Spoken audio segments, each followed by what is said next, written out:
que lo vamos a escuchar mucho en la emergencia, o sea, porque es una expresión en la cual, como su nombre lo dice, abdomen, a dolor abdominal agudo, o sea, agudo, es la presencia de un dolor muy intenso, muy agudo, y que amerita una rápida resolución, un rápido diagnóstico, ¿no? Y es un síntoma muy frecuente, ¿no? En emergencia. ¿Por qué voy? No voy a ir por un cólico, no voy a ir porque tengo muchos gases, no voy por una dispepsia. Voy usualmente porque el dolor que tengo no lo soporto, ¿no? A eso se denomina dolor abdominal agudo o abdomen agudo. Y entonces es posible que medicina al inicio es la primera opción de ir al departamento de medicina, pero posteriormente muchos de ellos probablemente van a pasar, dependiente de la causa, a cirugía, ¿no? Entonces, es de comienzo brusco, repercute mucho en síntomas generales, ¿no? Diaforesis, probablemente, eh, eh, eh, deshidratado, de repente las condiciones, las características clínicas que tiene el paciente y del diagnóstico que represente el paciente. O sea, va a tener muchas características clínicas, pero definitivamente lo que él va a decir, tengo dolor abdominal, ¿no? Muy bien. Cuando hablamos de dolor agudo, tenemos que, va a depender de la edad del paciente y de los posibles diagnósticos, ¿no? En los menores de 50 años, este abdomen agudo puede ser un dolor inespecífico, ¿no? Puede ser de repente un cólico, una gastroenterocolitis, y el paciente es muy subjetivo también y presenta un dolor de demasiada intensidad o cuadros infecciosos, o de la patología biliar. O sea, dos de las causas más frecuentes son la apendicitis y patología biliar. O sea, ¿puede dar estas patologías también en el mayor de 50 años? Claro que sí, pero con más frecuencia en las pacientes menores de 50 años. Los de mayores de 50 años también hay patología biliar, patología obstructiva, porque muchas veces la historia ya corresponde a pacientes que han sido intervenidos posteriormente en forma abierta, ahora es mucho laparoscópica, que generan en la forma de la cirugía que se hacía antiguamente, generaba con el tiempo muchas bridas y adherencias. Entonces, eso puede ser. O problemas neoplásicos que generan una patología obstructiva, ¿no? Y también en muchos casos algún dolor inespecífico, ¿no? Entonces, ¿cuáles son las causas de que se puede predecir un dolor agudo? Son muchas causas. Acá hemos puesto algunas de las que se puede presentar, y entre de ellas tenemos, por ejemplo, un aneurisma de la aorta. Más que aneurisma, una disección de la aorta, una ruptura de la aorta, ¿no? Porque el dolor es muy intenso. O sea, el aneurisma puede ser un aneurisma latente que lo tenemos ahí, que puede generar ligeros dolores, pero la disección de la aorta sí es muy dolorosa. Pacientes que tienen una trombosis de la mesentérica, por ejemplo, por un síndrome de hipercoagulabilidad, una patología previa que tenía el paciente, de repente un cáncer con síndrome paraneoplástico, tiene una isquemia mesentérica por trombosis mesentérica, ¿no? Y el paciente va a venir con un dolor muy intenso, agudo, a veces muy inespecífico, o sea, porque es un abdomen general doloroso, en toda la región abdominal. Pacientes puede ser por una perforación gastrointestinal, una úlcera péptica, una ruptura de una úlcera péptica, puede venir por un dolor agudo. Un vólvulo, un caso de un fecaloma, o sea, que el paciente adulto mayor no defeca, genera un fecaloma y puede generar también una obstrucción intestinal baja. Entonces, todo mecanismo en el cual el paciente va a tener un fenómeno obstructivo en la cual por varios días y el paciente va a generar una obstrucción intestinal, puede generar también un abdomen agudo. Una hernia, y estamos hablando no de una hernia reductible, sino una hernia encarcelada, es muy dolorosa también.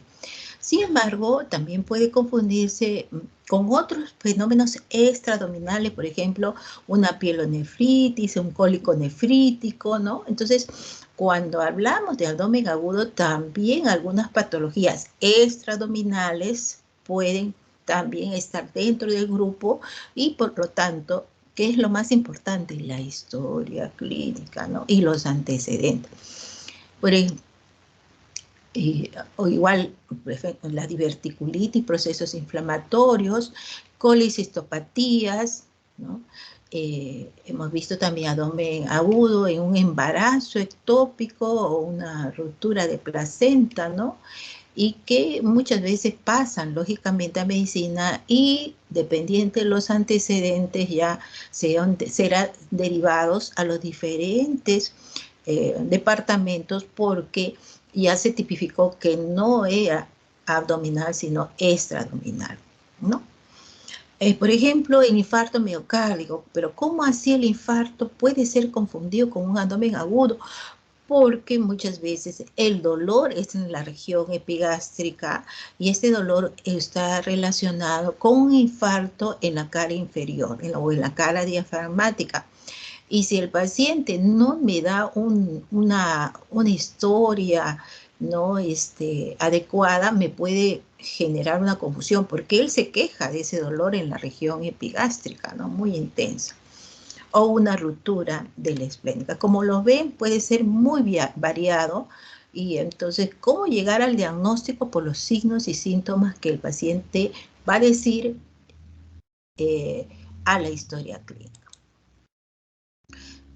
Con respecto a la fisiopatología, puede ser de diferentes formas. Puede ser un dolor visceral o de dolor tipo cólico, puede también tener un dolor parietal, somático, o puede tener también un dolor referido. Entonces, el dolor visceral usualmente está mal delimitado, o sea, es una de las características, ¿no? Usualmente es intensidad creciente. Perdón, un ratito.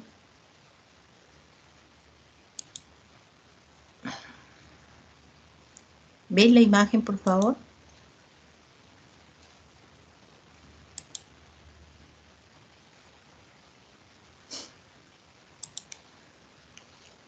¿Ven la imagen? Vemos la diapositiva, ¿no? Ah, sí, sí, sí. ¿Fisiopatología? Sí. Ah, ya, perfecto.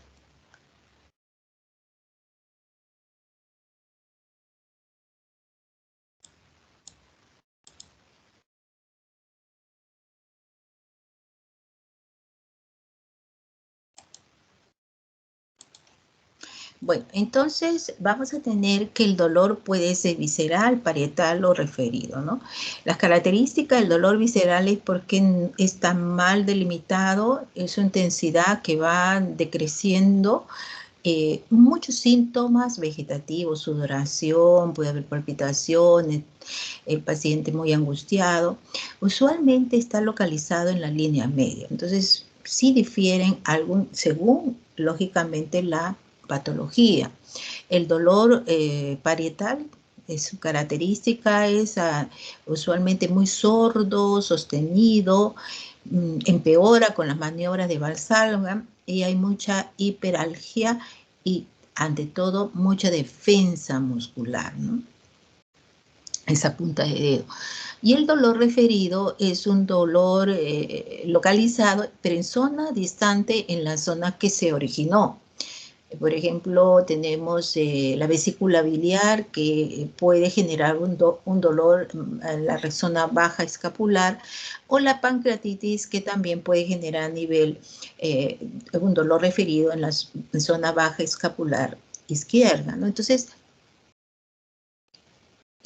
Entonces, son dolores que nos puede ayudar la forma del tipo de dolor a hacer el diagnóstico adecuado, ¿no?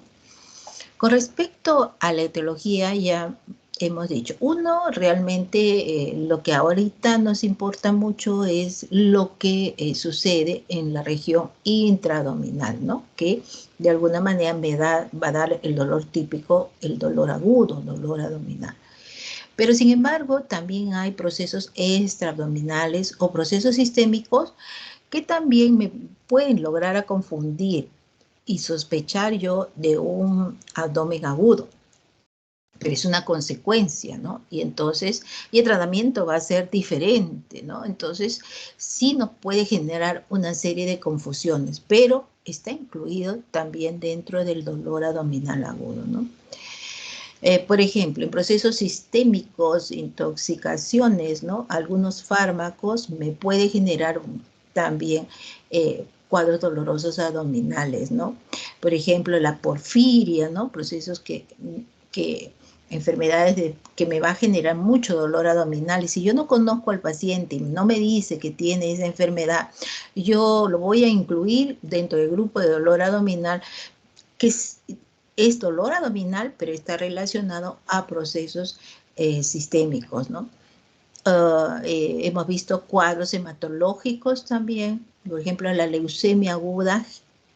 En esas crisis blásticas, muchos pacientes vienen con un cuadro doloroso, abdominal muy intenso, ¿no? Pero si uno no refiere esta sintomatología, muchos van a pasar por el proceso de ser evaluados y a veces hasta intervenidos quirúrgicamente por una posibilidad diagnóstica abdominal, y no lo es, sino está en función a una patología que va a generar por las complicaciones de su misma enfermedad estos dolores abdominales, ¿no? Por ejemplo, extraabdominales, la tetania, me puede generar mayor contractura de las paredes abdominales, ¿no? O también un cólico renal o una pielonefritis, también me puede generar estos dolores, entre comillas, abdominales. Entonces, la historia clínica es fundamental, lógicamente, para hacer una decisión si es extraabdominal, si es un proceso sistémico o si realmente el proceso está dentro de la cavidad abdominal. ¿Cuáles son los síntomas digestivos que va a tener el paciente? Puede ser muy variado. Algunos me va a dar dos datos en la cual yo voy con los signos y síntomas, rápidamente voy a alcanzar el objetivo de qué órgano está afectado, ¿no? Pero muchas veces va a ser muy difícil. Entonces, si no es así, nosotros tenemos que preguntar todos los signos y que nos van a ayudar para hacer el diagnóstico. Puede tener náuseas, puede tener vómitos, o tiene un dolor en la región epigástrica, de repente quemante, tipo ardor, que ya está varias semanas, que no le calmaba, ¿no? Por ejemplo, una úlcera perforada, ¿no? Y que de repente el paciente, y tiene antecedentes ya de esta sintomatología mucho tiempo atrás, que toma AINES, o sea, la historia clínica es fundamental, ¿no? El paciente puede venir también por cuadros de estreñimiento, 6 o 7 días, y que este paciente en forma repetitiva ha bajado de peso, aproximadamente 20 años, ya tiene 70 años, y de repente lo tenemos que asociar con cuadros neoplásicos del aparato digestivo, dentro de ellos el CA de colon. Entonces, los síntomas digestivos ya de alguna manera nos van a acercar lo más pronto a la posibilidad diagnóstica. El paciente puede tener melena, puede tener rectorragia, patología a nivel de hemorragias digestivas bajas o hemorragias digestivas altas, ¿no? O cuadros de diarrea en pacientes en cuadros suboclusivos intestinales, ¿no? Entonces, los síntomas digestivos pueden ser muy variados. Otro de los síntomas puede tener fiebre y dolor en la fosa ilíaca derecha inicial. Entonces, la fiebre es un sinómeno probablemente que nos está acercando a un cuadro infeccioso, a incremento de la flora bacteriana a nivel de una zona muy específica, por ejemplo, la región apendicular, por un fenómeno pequeño obstructivo en esa zona, puede presentarse fiebre. Si el paciente además tiene disuria, si tiene además dolor lumbar asociado, ya lo podemos incluir en un proceso infeccioso de vías urinarias, ¿no?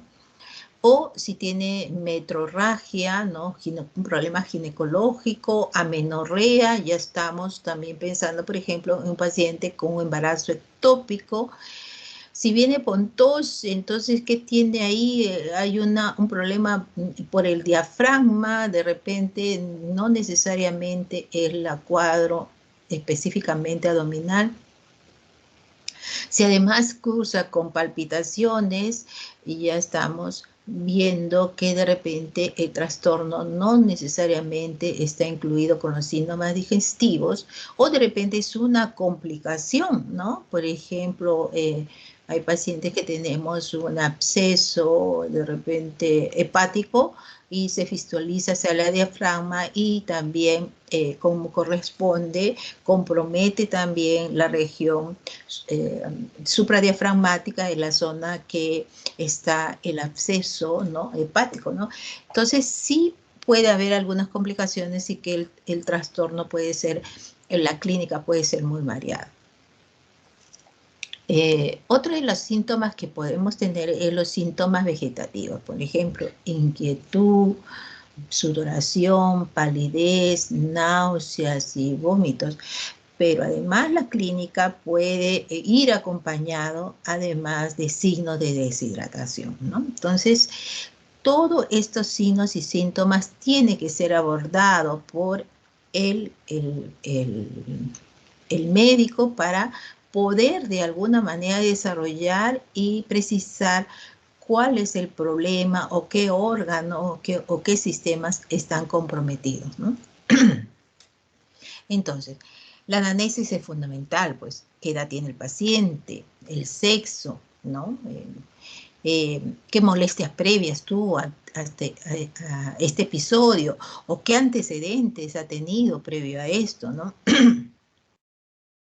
Si tiene antecedentes personales y familiares de una patología previa similar a la que vemos ahora, qué fármacos estás utilizando, el uso de AINES, por ejemplo, ¿no?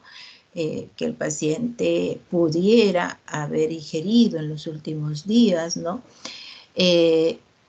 ¿Cómo es el dolor, no? Si fue brusca, fue aguda, subaguda, si fue muy intenso, grado de 0 a 10, qué grado de intensidad tenía el dolor, ¿no? El paciente, dónde se irradiaba, qué actitud y postura adopta el paciente para calmar el dolor, cosa que ya probablemente cuando han hablado del dolor son datos importantes que tenemos que preguntar. ¿Y dónde está localizado el dolor?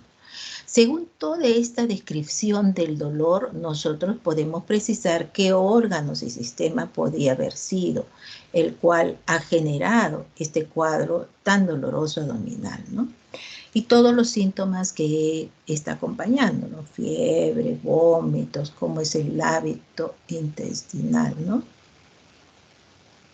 Como le digo, los cuadros es la suficacia del médico que viene a realizar esta historia clínica y observar en conjunto todo, ¿no? O sea, si bien es cierto, estamos en abdomen, pero muchas veces los cuadros pudieran presentarse, entre comillas, como cuadros dolorosos abdominales, pero no corresponde necesariamente a la región del abdomen. O sea, tiene que ver en conjunto todos los signos, estigmas que vemos el paciente para sospechar si realmente es un problema abdominal 100%, ¿no? Bueno, voy a contar el caso de que me sucedió. hace muchos años. El paciente era un paciente, entre comillas, varón de 20 y tantos años y que había sido catalogado por reumatología y, y medicina en emergencia por un cuadro de artritis reumatoidea juvenil. El paciente venía por dolores articulares y dolor ante todo y con signos inflamatorios en ambas rodillas en forma simétrica y en brazos, ¿no? El paciente no tenía antecedentes de artritis reumatoidea, pero ya había sido vista por reumatología. En 1 o 2 episodios le habían dado analgésicos, antiinflamatorios y le habían pedido las pruebas correspondientes para el diagnóstico definitivo. Entonces era catalogado como una R juvenil, no era la artritis reumatoidea clásica, el paciente mayor de 40 años, usualmente mujer, con compromisos poliarticulares múltiples, simétricos, usualmente las interfalángicas proximales, que es lo típico, ¿no? Estos son juvenil y que tienen manifestaciones sistémicas que puede tener también hepatoesplenomegalia, puede tener también adenopatía, ¿no? Puede tener anemia. O sea, cada enfermedad tiene características propias, ¿no? Y por eso el médico, más o menos, conociendo pues una serie de enfermedades, puede agruparlo en determinado. Emergencia lo agrupó como una R juvenil, venía ya con supuestamente un diagnóstico no definitivo, pero estaba en ese proceso, reumatología, y yo lo recibo porque el paciente venía por un cuadro doloroso, pues, que no se aliviaba con los medicamentos que le había dado. Y por supuesto que yo también asumí como tal, ¿no? Por toda la historia clínica, no había otra, ¿no? Entonces, pero al día siguiente el paciente,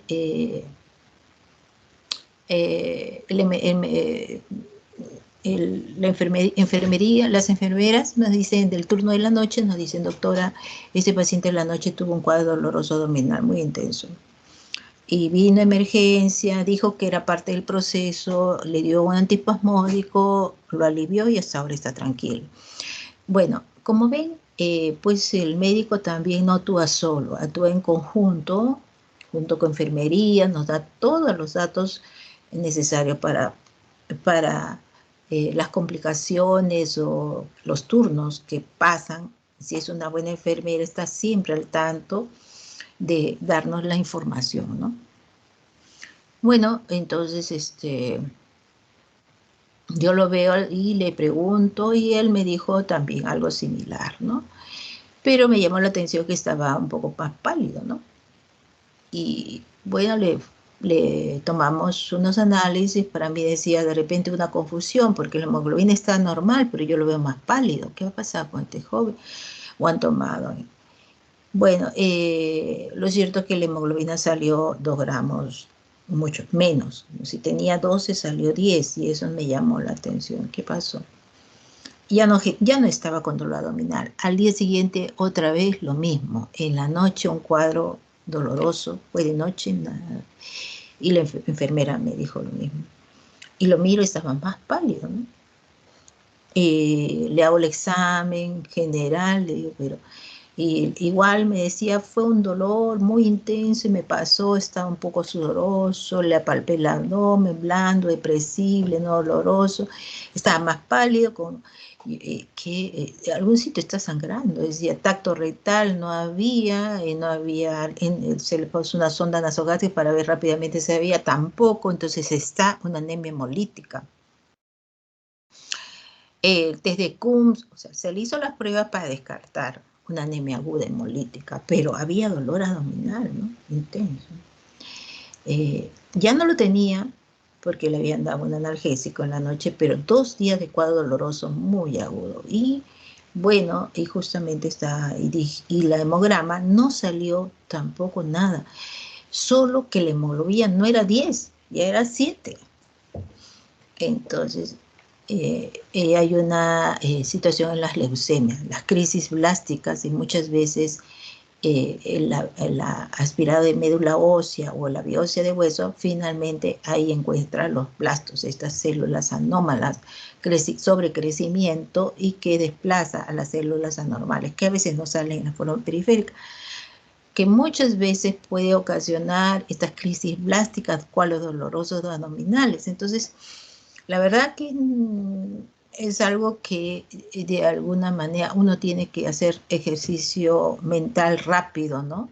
Y yo lo que pensé, este paciente por ahí debe tener un cuadro hematológico, ¿no? A pesar que las plaquetas estaban normal, los leucocitos normal, pero la anemia sí había. Lo mandamos pues a la hematóloga y la hematóloga lo primero que le dijo a la residente, la gritó, le dijo, bueno, pero ustedes no saben lo que es una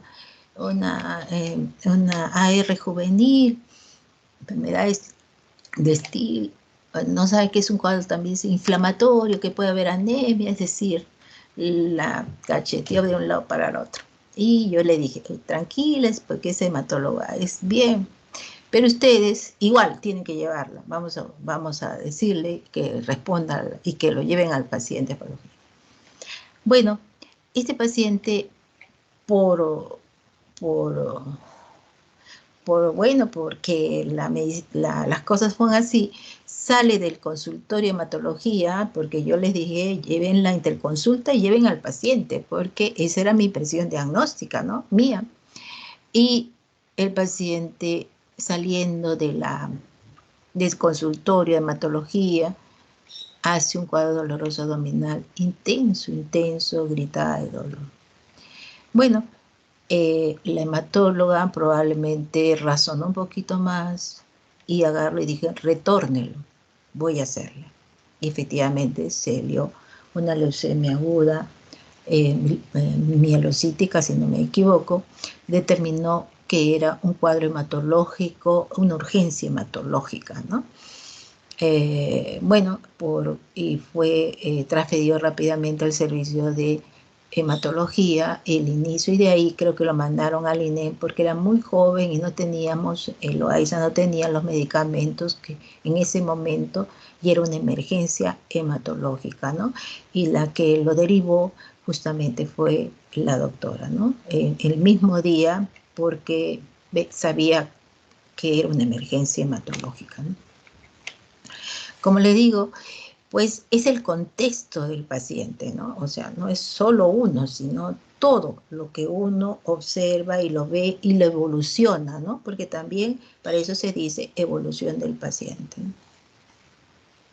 Que es día a día, ¿no? A veces, ¿no? O en hora. Bueno, entonces los dolores abdominales no voy a hablar todos, pero ustedes ya lo hemos vuelto a repetir en cuadros de dolor abdominal en general. Y igual, dolor abdominal en cuadros de abdomen agudo, tenemos una serie de patologías, desde colecistitis aguda, colangitis, pancreatitis, ¿no? Úlcera de una perforada, ¿no? Una pancreatitis aguda, ¿no? Y lo otro es la presencia de cálculos renales que también nos puede sugerir, ¿no? La apendicitis, ¿no? Cuadros de vólvulos o la presencia de lesiones diverticulares, ¿no? Y como vemos, este dolor abdominal y según dónde está localizado, nos pudiera de alguna manera orientar a la posibilidad de diagnóstico, ¿no? Por ejemplo, el apéndice usual fósil acá a derecha, pero retrocecal usualmente puede ser en la región hipogástrica también. Entonces, y no necesariamente nosotros vamos a descartar esa posibilidad, ¿no? Entonces, retrocecal, vamos a ver qué es en la zona de hipogastrio, ¿no? Entonces, pero no va a variar la sintomatología en general, ¿no? La exploración física me va a ayudar mucho, ¿no? A definir también cuáles son las causas en las cuales me ha determinado eso, ¿no? Presencia de cicatrices. Si el paciente ha sido intervenido anteriormente y tiene un dolor abdominal, distensión abdominal, por ejemplo, podría ser vidas y adherencia, ¿no? Es la primera posibilidad, que el paciente de repente ha comenzado a tener un poco de diarrea, después estreñimiento y después distensión abdominal y termina en un abdomen agudo, quirúrgico, ¿no? Entonces, y el paciente tiene una o dos intervenciones previas, ¿no? Por una otra causa, tenemos que pensar en bridas y adherencia. Lesiones cutáneas también, ¿no? Si tiene la presencia de dolor abdominal muy intenso, náuseas, vómitos en franja con irradiación a infraescapular izquierda, y el paciente muy doloroso y tiene el signo de culiperio umbilical, o sea, el signo de Grey-Turner, que es igual equimosis en los flancos, yo tendría que sospechar que tiene una pancreatitis necrohemorrágica, ¿no? Entonces, la exploración física es un soporte muy importante también para nuestros diagnósticos. Y si tiene nódulo de hermana María de José, perdón, es un nódulo duro periumbilical, usualmente se ve es un nódulo metastásico de un cáncer que podría estar ya sea en el páncreas o sea de cualquier tracto gastrointestinal, inclusive del estómago, ¿no? Que son nódulos duros, no dolorosos, periumbilical, de 2.5 centímetros de a veces algunas formas ulceradas la punta o con secreciones que no son malolientes, sino que son formas fistulizadas o ulceradas, ¿no? Entonces, y no solo ese nódulo nos da diagnóstico, sino el contexto de las características clínicas que tiene el paciente, de repente baja de peso, no ha comido, dolor en la región epigástrica, o sea, son cuadros que está el paciente persistiendo con esta sintomatología. Tenemos que hacer también las características del abdomen. No necesariamente el abdomen agudo va a tener un abdomen abombado. Puede ser un abdomen plano, pero también en tabla, ¿no? O sea, la forma y el aspecto del abdomen. La auscultación de los ruidos hidroaéreos, porque podría tener ruidos hidroaéreos, por ejemplo, una colecistitis aguda, un cuadro muy doloroso, ¿no? Y que el paciente tiene fiebre, diaforetis, gran leucocitosis y que a veces el médico determina que puede intervenirlo quirúrgicamente siendo aguda. Algunos esperan también de que se disminuya esta sintomatología infecciosa y posteriormente lo operan, pero la mayoría opta en la intervención porque vemos que es un proceso inflamatorio muy severo, ¿no? Y que se puede complicar más si se determina que estén más con permanencia en el hospital solo con antibióticos, ¿no? Entonces, y este paciente tiene sus ruidos hidroaéreos todavía intactos, ¿no? Si se complica más, podría generar, si conforme el proceso infeccioso se prolonga, puede haber más complicaciones, ¿no? Buscar ruidos metálicos, buscar soplo abdominal, por ejemplo, en casos de un aneurisma de la aorta, ¿no? Disección de la aorta, ¿no? Y la exploración física también vamos a buscar algunos signos importantísimos que ya lo han visto de repente en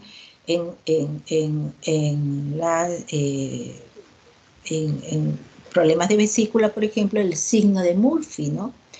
Que es por debajo del arco costal, el punto vesicular, hacemos el punto de Murphy y si es positivo, probablemente estamos pensando en una colecistitis aguda. El signo de Blummer, ¿no? Usualmente hacemos es el cuadro de rebote, ¿no? Al palpar e introducir los dedos, ¿no?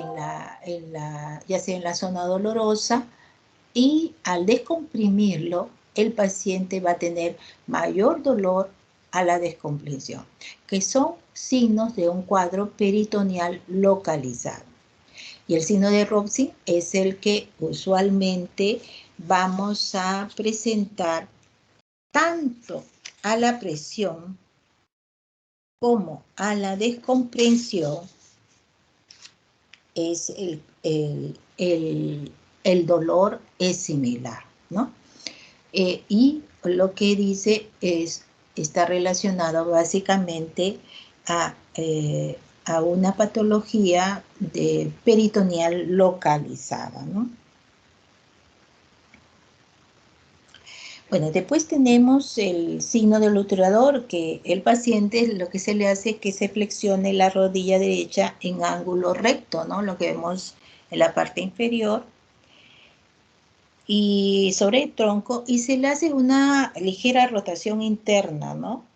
El paciente tiene está boca arriba y lo que va a sentir es ahí un dolor mayor en la parte, en la zona de fosa ilíaca derecha, ¿no? Entonces, sí nos puede ayudar este signo del psoas en caso de cuadros apendiculares, ¿no? Bueno, con el signo de Gaussier-Terrier, que es la presencia de una vesícula palpable, ¿no? Normalmente en cuadros vesiculares inflamatorios, como son de repente una colangitis, una colecistitis aguda, el paciente,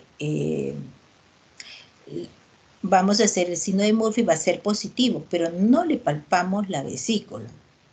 La presencia de una vesícula palpable usualmente está relacionado a fenómenos obstructivos de vías biliares, pero relacionados a neoplasias, ¿ya? Entonces, es un signo que si yo palpo una vesícula en forma redondita, ¿no? Y blanda, y el paciente está histérico, lo voy a relacionar a enfermedades neoplásicas obstructiva, ya sea por un CA de cabeza y páncreas o un CA de vesícula, ¿no? Entonces, en estas patologías usualmente vamos a palpar la vesícula palpable. Y después tenemos el signo de psoas, que también está ahí al medio de las figuritas. Pedimos que el paciente se eche de costado hacia el lado izquierdo en posición de cúbito lateral y se extienda su pierna derecha hacia la espalda. Entonces lo que va a generar es un dolor a nivel de la fosa ilíaca derecha. Entonces todos estos signos también tenemos que aprenderlo porque lo tenemos que realizar frente a algunas suposiciones diagnósticas, ¿no? Y bueno, si hay timpanismo, si hay matidez despalazable, si hay masas, el examen físico, en este caso de abdomen agudo, sí tenemos que ser muy prolijo, ¿no? Si hay presencia de distensión abdominal, dolor abdominal, y hay que hacerle de todas maneras el tacto renal para ver si hay un fenómeno obstructivo bajo a nivel del recto, una tumoración, o es simplemente fecalomas que muchas veces ingresan a salas de operaciones porque está muy impactado, ¿no? Y de alguna manera puede generar necrosis a veces de la zona alta, ¿no? Bueno, entonces, frente a todos estos síntomas del abdomen agudo y su inestabilidad, si el paciente luce muy deshidratado, ¿no? El paciente está con náuseas y vómitos, tenemos que mejorar el estado hemodinámico y también profundizar el diagnóstico, ¿no? Y si requiere o no requiere un tratamiento quirúrgico, por ejemplo, una colicistitis aguda, su estado general va a determinar un tratamiento quirúrgico, ¿no? Y si las hernias no son reductibles, definitivamente si está estrangulada, tiene que entrar a sala de operaciones porque hay zona de necrosis a nivel intestinal. Y si el paciente comienza a hacer signo de peristaltismo, un blume positivo, un cuadro apendicular y el abdomen en tabla, estamos ya frente a una peritonitis, o sea, de un abdomen agudo está el paso a hacer un cuadro peritoneal, ¿no? Y si el paciente tiene vómitos fecaloideos, es una obstrucción abdominal baja, y que no se resuelve, también el paciente se va a tener mayores complicaciones, ¿no? Entonces, esto ameritará, lógicamente, una derivación hospitalaria lo más pronto posible. Hay elementos que vamos a tener en cuenta como pruebas complementarias, por ejemplo, el hemograma, son elementos básicos. Siempre en una emergencia vamos a tener elementos básicos, como por ejemplo un hemograma, ¿no? Un hemograma completo, y dentro del hemograma tenemos leucocitos, la hemoglobina, tenemos las plaquetas, ¿no? Un prueba de bioquímico, ahí tenemos la amilasa, lipasa en caso de pancreatitis. Si es un problema cardíaco, de repente nos va a ayudar las troponinas, ¿no? Si es un problema a nivel biliar, las bilirrubinas totales, las bilirrubinas también totales, directa, indirecta, ¿no? Y si el cuadro séptico, la proteína C reactiva, ¿no? O sea, todo va a depender, lógicamente, de nuestra interpretación, ¿no? Es fundamental si es un abdomen y si es una perforación, por ejemplo, abdominal, una radiografía de abdomen, esta de cúbito supino y bipedestación, ¿no? Nos puede ayudar, o sea, las radiografías, lamentablemente, solo cuando hay perforación, pero no en otras patologías no nos ayudan mucho, ¿no? La EKG sí, ¿no? Problemas a nivel vesiculares, ¿no? Abscesos, la ecografía es un elemento fundamental ahora, inclusive de emergencia, ¿no? Y la TAC, lógicamente, es más sensible, muy específica, en muchas complicaciones, en caso de pancreatitis, nos va a ayudar mucho, claro, Muy bien. Este es lo que refiere a lo que es un abdomen agudo. ¿Preguntas, por favor?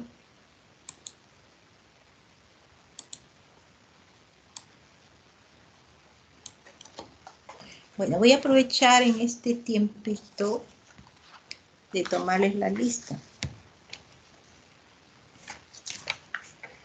Córdoba.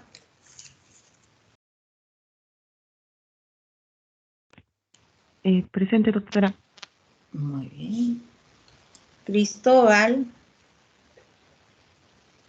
Presente, doctora. Cuellar. Presente, doctora. Buenos días. Buenos días.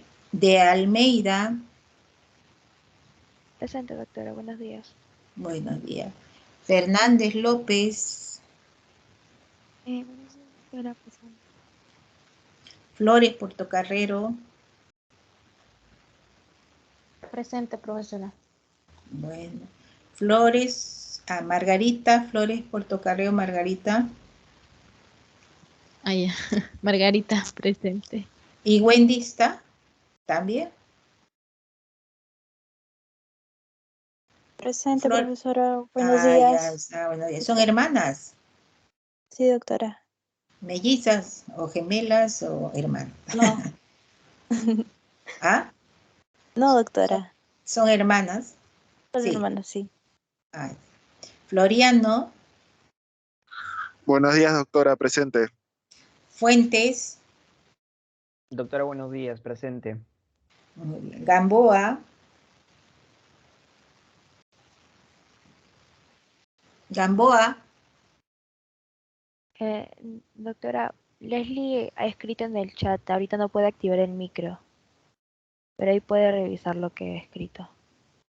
Sí, he visto que no tiene micro, Leslie. Bueno, de todas maneras, al comprobarlo, la lista, porque ustedes sí los puedo ver cuánto tiempo han estado. Ahí los veo. Ya, sí, le he visto. García Guaringa. Presente, doctora, buenos días. Ya. García Vidal. García Vidal. No está. González Grimaldo. Presente, doctora. Ya. González Peralta. González Peralta. Buenos días, doctora, presente. Y Reonero Ramírez. Presente, doctora, buenos días.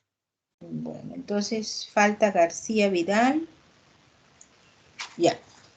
Vamos a la segunda teoría, que es un poquito más larga, pero vamos a tratar de simplificarla.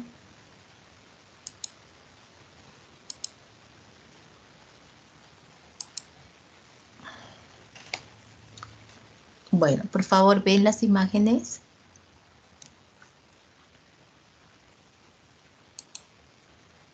Sí, doctora. Sí, doctora.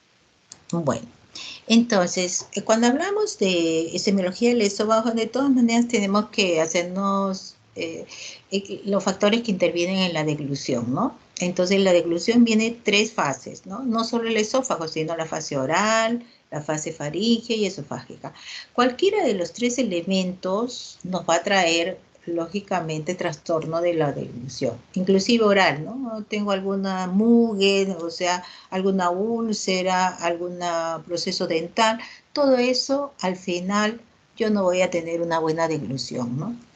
Esta es muy corta, dura de 8 a 10 segundos y necesitamos la preparación lógicamente del bolo alimenticio. No es que lo comemos, sino que tenemos que deglutirlo, masticarlo, la salivación, todo es un proceso, ¿no?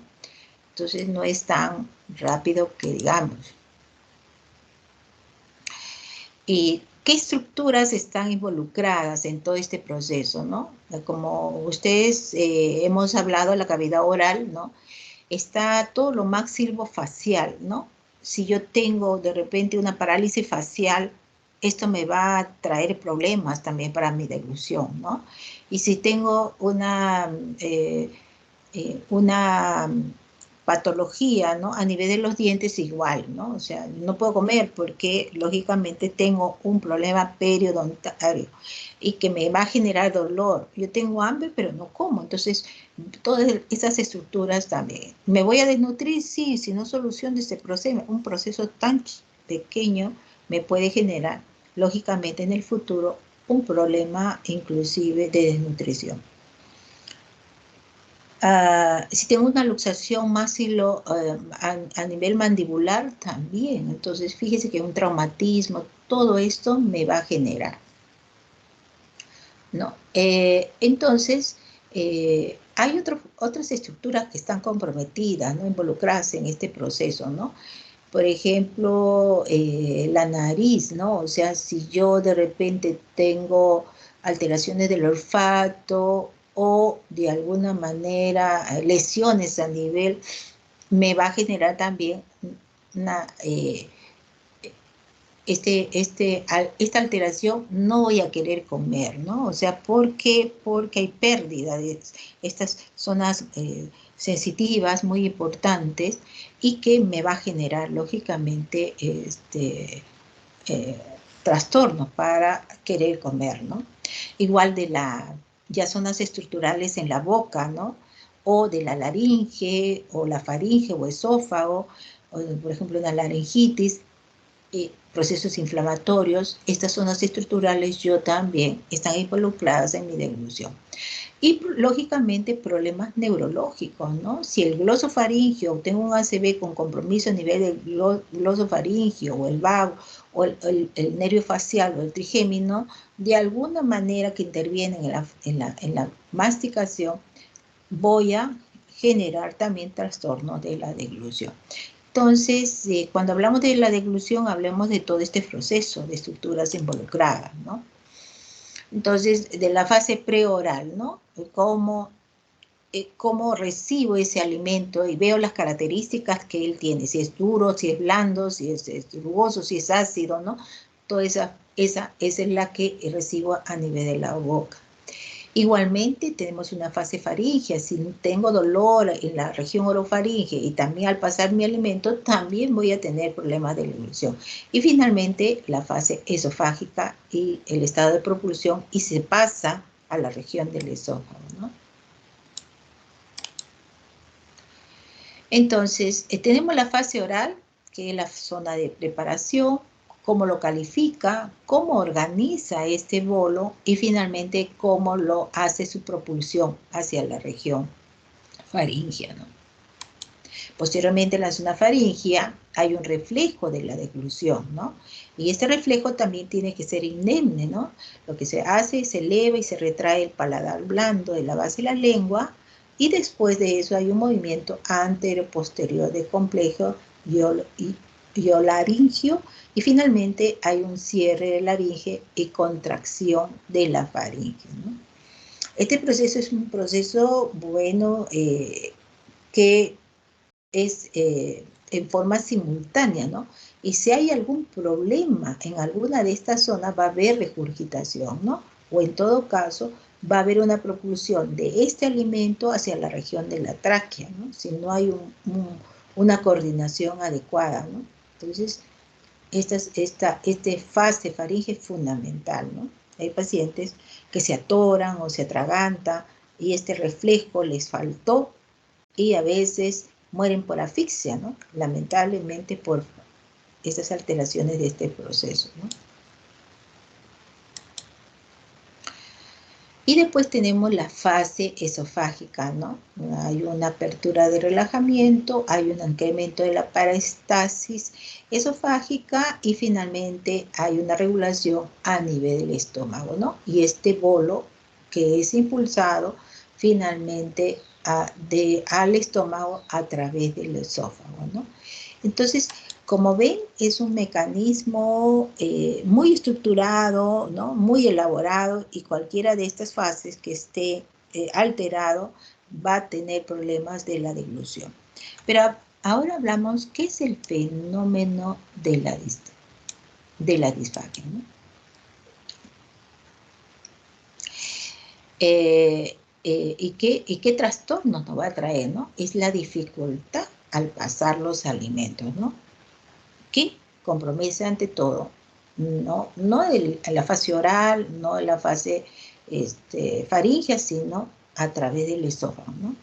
Yo tengo dificultad para pasar, o sea, mi bolo entra todo, pero se atraganta al nivel del esófago, ¿no? Y esto vamos a preguntarle, ¿no?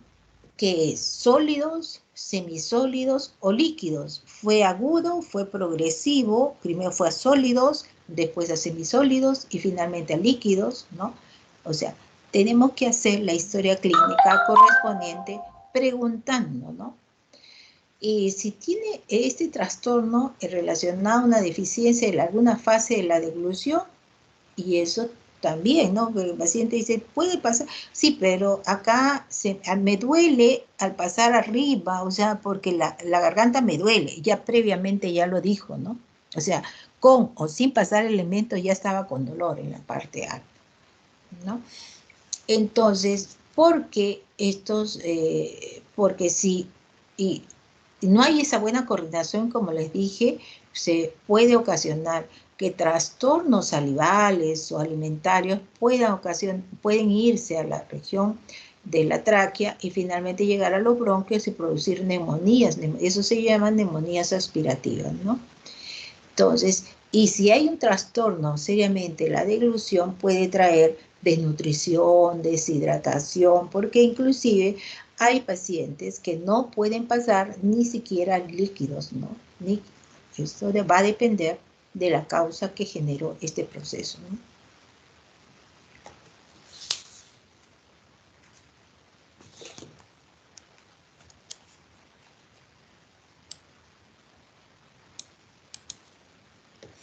Entonces, ¿cuáles son las causas que de alguna manera me van a generar estos disturbios?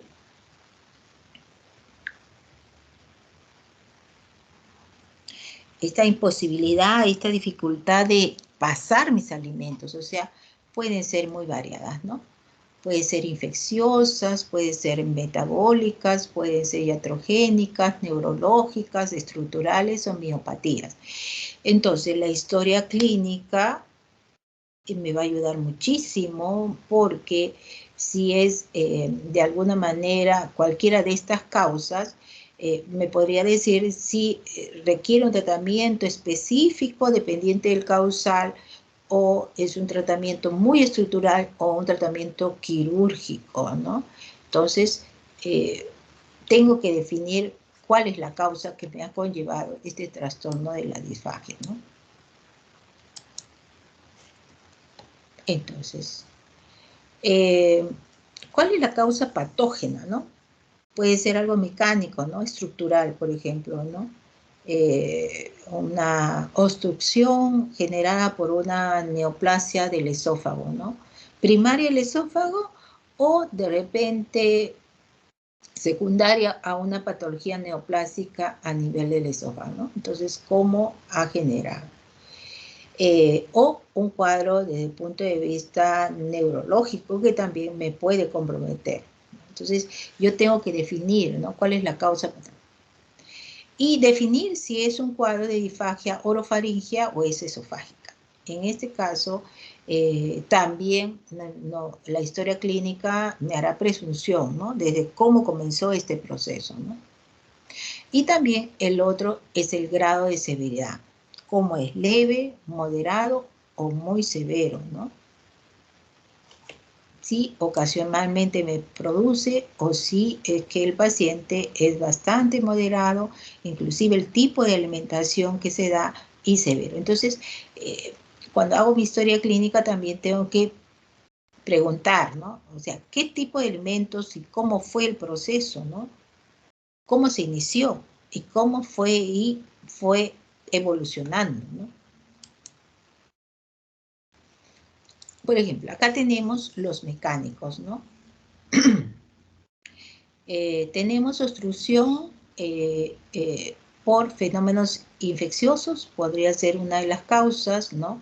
Que me genere a nivel faríngeo. Muy difícil es en la región esofágica. La patología que me va a dar infecciosa en el esófago, por ejemplo, es una candidiasis. Sí me va a generar estos trastornos. No infecciosos excepto que sea un absceso, una mediastinitis con proceso inflamatorio en la parte anterior también, pero no igual como la faringe que me da una infección, ¿no? Faringia, que es muy frecuente, por usualmente gram positivos, no.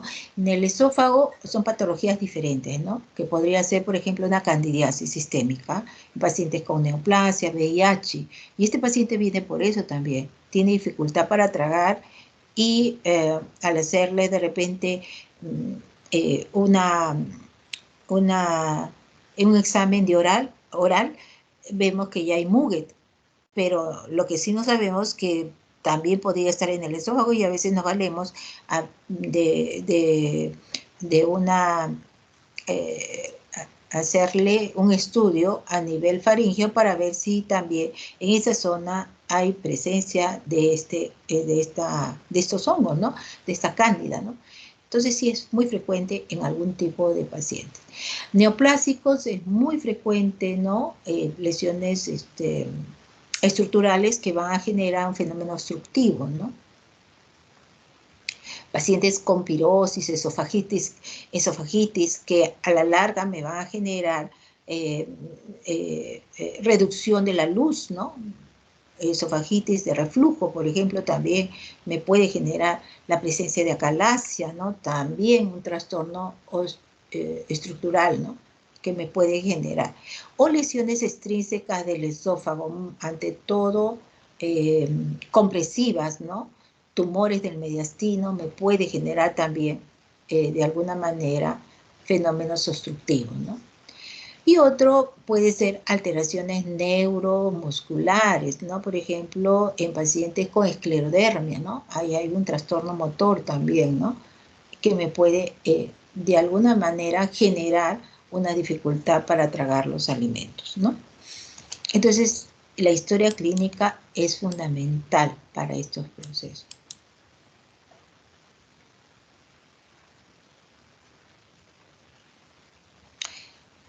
Entonces tenemos esta clasificación de la afectación de la fase preoral, ¿no? Bueno, esto creo que ya lo hemos visto inclusive en la parte de oral, ¿no? lo voy a pasar, que es básicamente a nivel oral. Bueno, hay trastornos muy severos, sí, que me va a producir, que lo voy a mencionar ahora, orofaringia, por ejemplo, tumores de la cabeza y cuello, por ejemplo, en pacientes con un bocio de tiroides, ¿no? Un ambocio. El paciente, estos tumores tan grandes, va a generar un fenómeno de compresión a nivel faríngeo y el paciente no va a poder pasar el bolo alimentario, ¿no? Por fenómenos estructurales. Y esto amerita, por eso, a pesar de que no es un bocio, no es una neoplasia, ¿no? Pero uno, relacionado básicamente a esta deformidad y a estas complicaciones que está dando para el paciente, hay que intervenirlo quirúrgicamente, ¿no? Hay que tener en cuenta también otras enfermedades neurológicas, pacientes con ACV, con trastornos a nivel neurológicos, con compromiso de algunos pares craneales. Estos de alguna manera sí nos van a dificultar, lógicamente, el pasar los alimentos, ¿no? Y no deberíamos darle tratamiento vía oral, ¿no? A veces lo tenemos que alimentación en forma enteral, ¿no? Justamente para evitar las complicaciones de neumonías aspirativas, ¿no? ¿Cuáles son las causas de la disfagia esofágica? Ahí sí ya hay que tener muy en cuenta. Ya habíamos dicho, una de las primeras causas son tumores, ¿no? Tumores. Pero muchas veces puede estar relacionado con cuerpos extraños, ¿no? A veces sin querer, ¿no? O los niños, cuerpos extraños se lo llevan a la región de la boca oral y pasan, ¿no? Hasta la región esofágica, pero ahí genera una obstrucción, ¿no? Entonces, hay que sacarlo porque estos van a lesionar y van a comprometer todo este acto de la deglución, ¿no? Entonces el paciente se puede complicar, ¿no? Tenemos otra de las causas, estenosis por esofagitis cáustica, los pacientes con intento de suicidio, ¿no? El hecho de haber tomado álcali y que inmediatamente no se ve este fenómeno de cicatrización, esa zona donde se ha lesionado, sino en el futuro, a los 3 o 4 años, comienza a estenosarse, ¿no?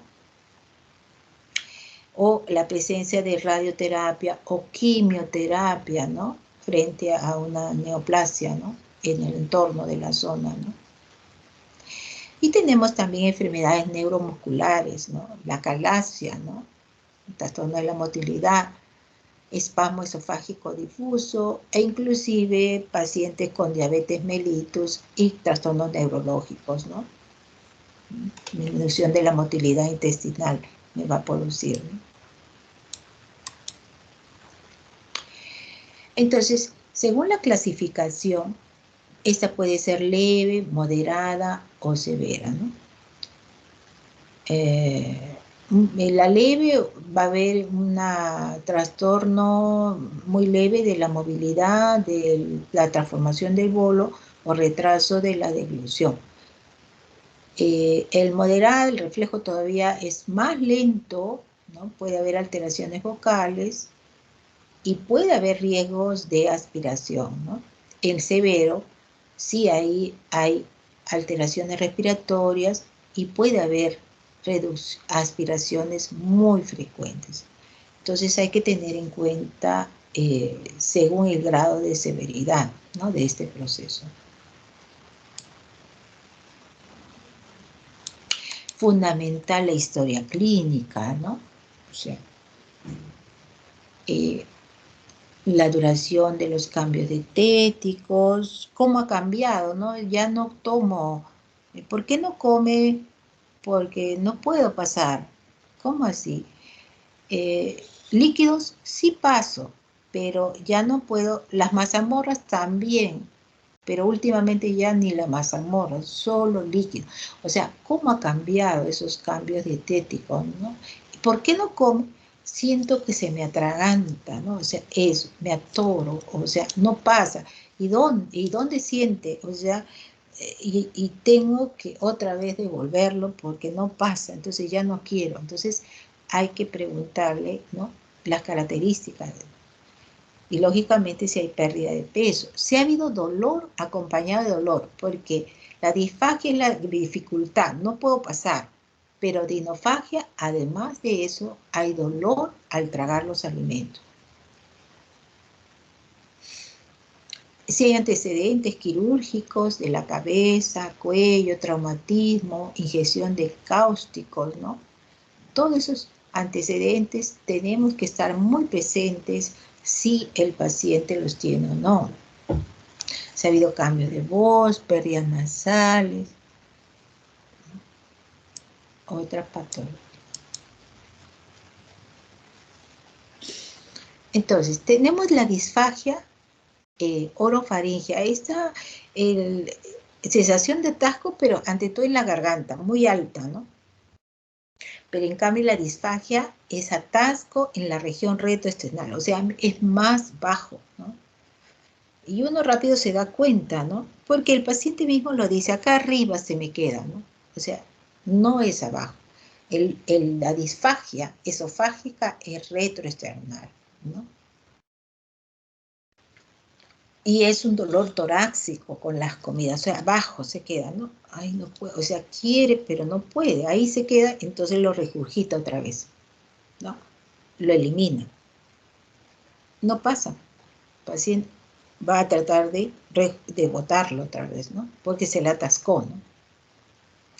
En cambio, la disfagia orofaringea va a regurgitarlo por la nariz y a veces nos atragantamos alto y ustedes mismos se han dado cuenta, comienzan a toser por la nariz, siente la regurgitación, ¿no? Y se puede ser por infecciones respiratorias, ¿no?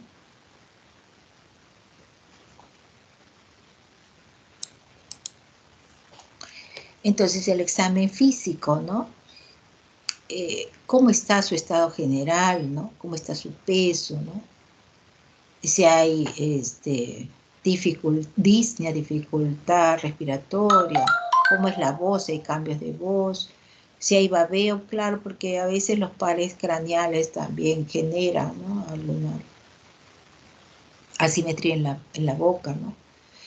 Hay que examinarle los pares craneales, si amerita, ¿no? Si eso pensamos que es la sospecha, ¿no?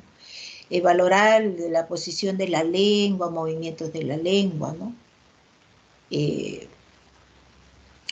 Cómo son las cuerdas vocales, ¿no? Las secreciones, ¿no? Sí pensamos que es ante todo esa disfagia orofaringea, ¿no?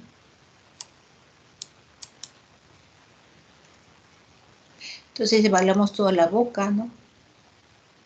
Y otro es si el paciente realmente puede tragar los alimentos, ¿no? Y si los logra, ¿no?, moler, ¿no? Y si forma el bolo alimenticio, ¿no? Realmente, si es orofaringea, ¿no? Porque todo este proceso lo hace, ¿no?, muy bien el paciente que no hay alteración orofaringea, ¿no? Sin embargo, en los problemas a nivel faringio, esofágico, lo ha hecho todo este procedimiento, pero no lo puede llegar a tragar, ¿no? Entonces, uno tiene que preguntarle si todos estos procesos lo hace realmente, ¿no?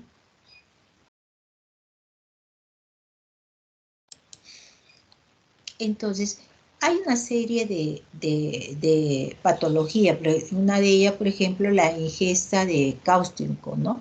Y lo que va a generar es una estrechez, ¿no? Miren de la estructura, ¿no? Entonces, esto se logra ver por radiografía, ¿no?, con contraste, ¿no? Y se puede ver, ¿no?, cómo se ha logrado. Como les digo, al inicio del proceso por cáusticos no se ven, pero conforme pasa el tiempo ya hay mayor cicatrización y lamentablemente después va a verse, ¿no? El bolo entra, pero hay una estrechez de luz y va a quedar.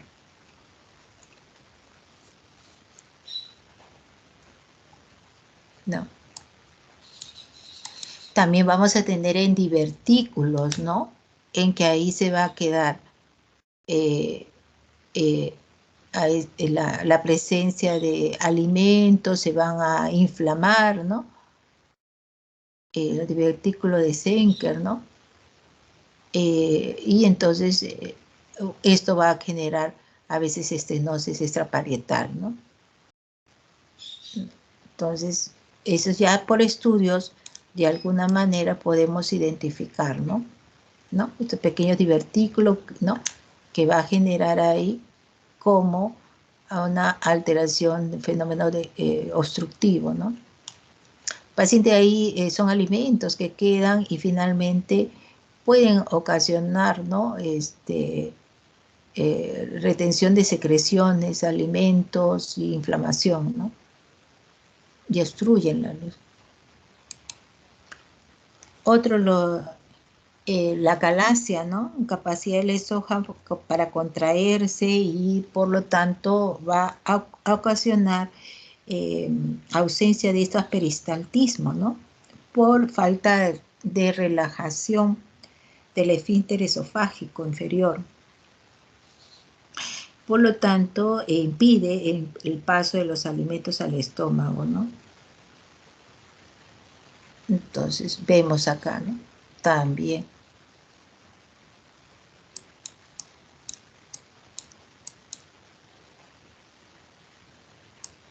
Nosotros los reflujos gastroesofágicos, ¿no? Esto lo que va a generar de alguna manera lesiones a nivel esofágica, ¿no? Por ejemplo, el aumento de comidas copiosas, ¿no? Alteración hay una estenosis pilórica y finalmente va a condicionar también alteraciones a nivel esofágica, ¿no?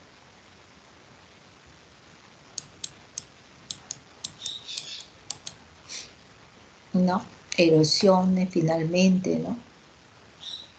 El ácido y finalmente puede generar una obstrucción también, ¿no? Primero una esofagitis, ¿no? Reflujo con erosiones y finalmente cicatrizaciones, ¿no?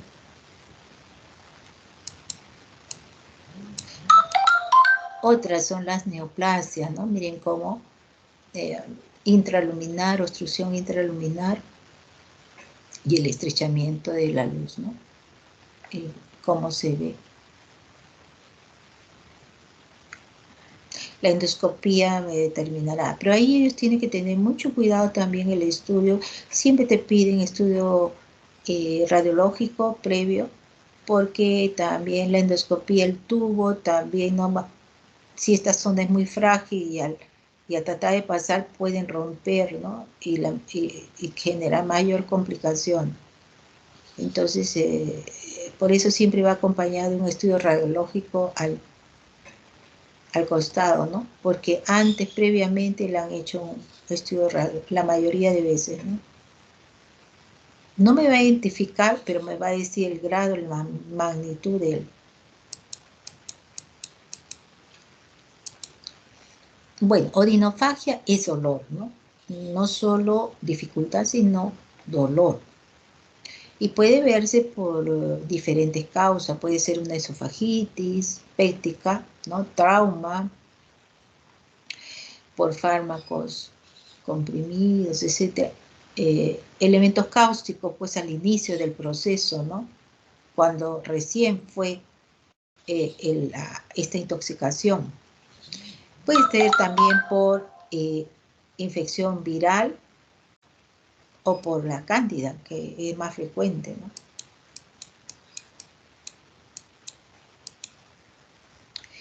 Y después tenemos la regurgitación. El paciente lo que va a expulsar pequeñas cantidades, lo regurgita hacia la región del esófago, ¿no? ¿En qué caso vamos a ver? En acalasia, en megaesófago, en estenosis esofágica, en divertículos esofágicos. O si puede ser una regurgitación gástrica, ¿no? Si tienen ustedes una comida, ya es una gula, ¿no? Demasiado comen y ya sienten ya algo más y ya comienzan a regurgitar, ¿no? Una comida exagerada, ¿no? O porque hay hipotonía del esfínter esofágico inferior, ¿no? Una dilatación aguda del estómago también. En casos patológicos, estenosis del píloro, ¿no? En caso de muchas veces neoplasia, ¿no? Y pirosis es ardor, ¿no? Quemazón en la región retroesternal, ¿no? Me arde, dicen, ¿dónde? En la región retroesternal, ¿no?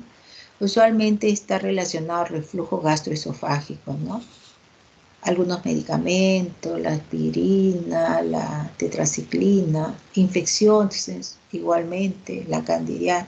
O sea, un paciente puede tener pirosis, puede tener disfagia o dinofagia, sí, o sea, dentro del proceso mismo evolutivo de la enfermedad, ¿no? Pero esta es la sensación de ardor, ¿no? En la región retroesternal, ¿no? Muy bien. Y puede verse en acalasia o en casos idiopáticos también. Muy bien, creo que ahí terminamos mucho. A ver, muy bien, ahí terminamos. A ver, chicos, ¿preguntas? ¿Cuándo es el examen?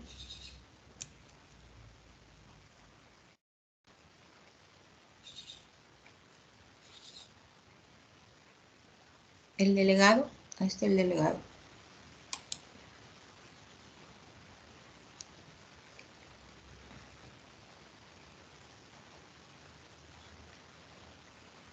¿Quién es el delegado del grupo? ¿De todos?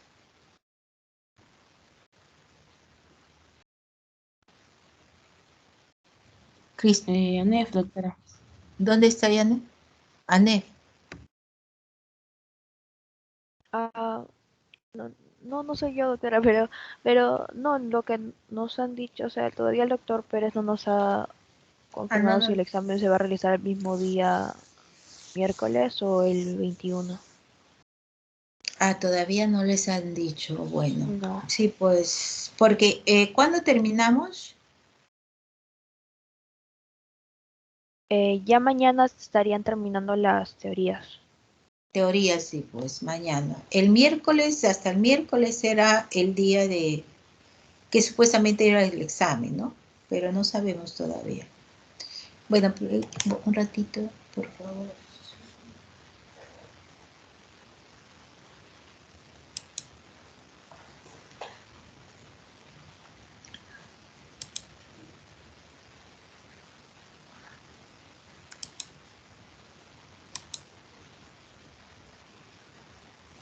Ya. Bueno, chicos, nos vemos hasta, no, creo que ya se terminaron mis teorías. Cuídense mucho. Buen examen. Nos vemos. Con mi grupo, a ver si nos reunimos a las 9 de la mañana. A mi grupo. Ya, ok, doctora, muchas gracias. Ya, nos vemos. Cuídense mucho.